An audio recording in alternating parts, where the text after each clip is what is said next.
My stepmother pointed at me in front of hundreds of guests and told security to remove me from my father's charity gala.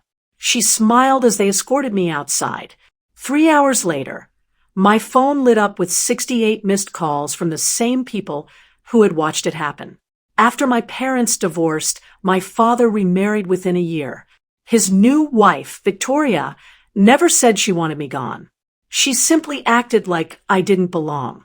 Interesting strategy, because exclusion leaves fewer witnesses than cruelty. As Dad's business grew, so did the charity foundation carrying our family name. Every year, they hosted a formal fundraising gala. For years, I wasn't invited. Then, unexpectedly, I received an official invitation addressed personally to me.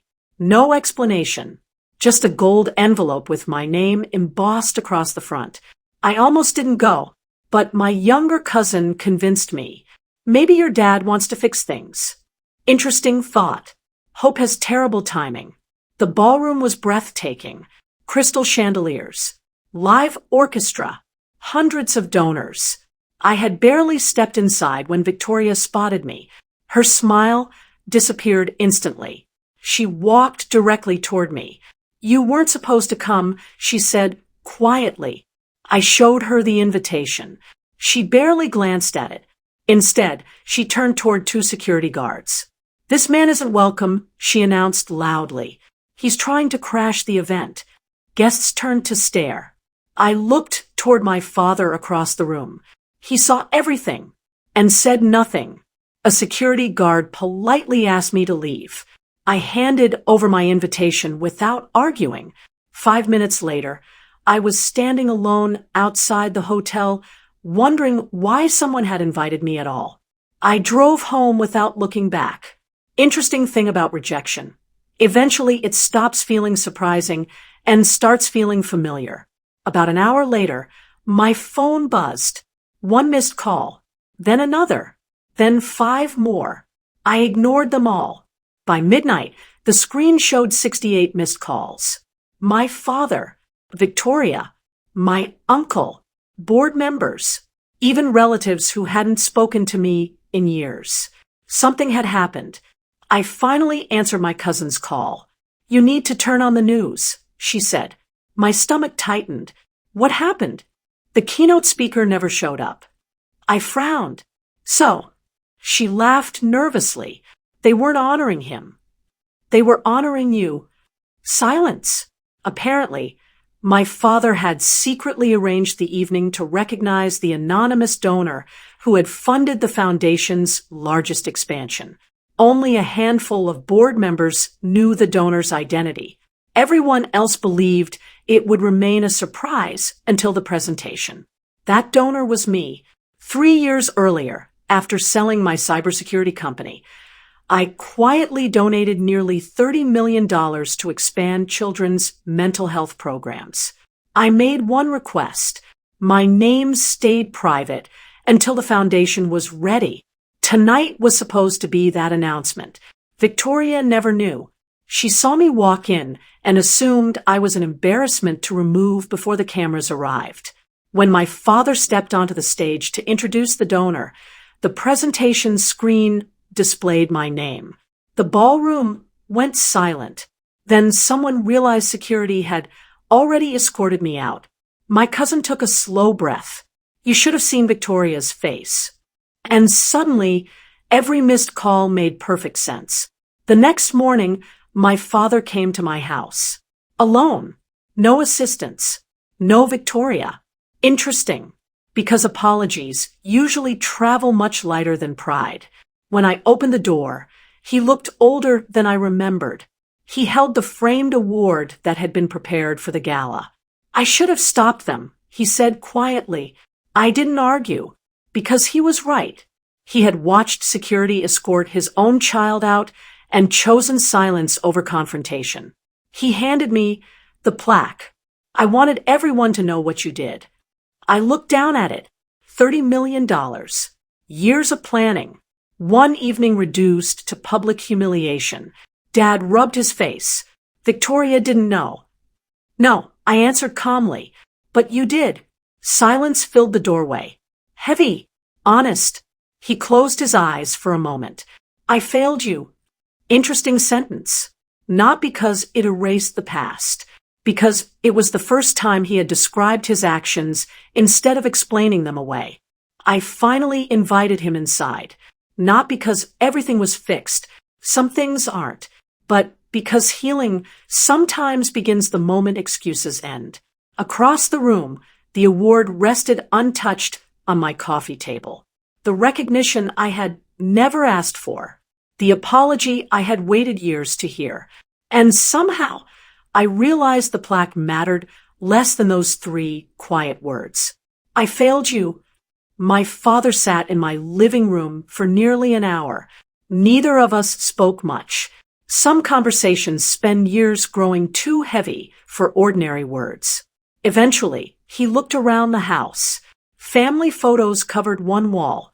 Pictures of my wife, our 2 daughters, camping trips, school plays, Saturday mornings in pajamas. A life I had built without expecting him to be part of it. He stopped in front of one photograph. My oldest daughter was missing her front teeth, laughing as I pushed her on a swing. When was this? He asked quietly.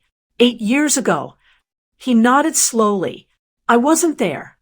No. He continued walking. Birthday pictures, Christmas mornings, graduations. Each frame quietly documented another moment he had missed while convincing himself there would always be another chance. Interesting thing about time. It never argues. It simply keeps moving. Finally, my younger daughter came downstairs. She looked at my father curiously. Hi, she said politely. He smiled nervously. Hi. She walked over beside me and slipped her hand into mine without thinking. Children always know where they feel safest.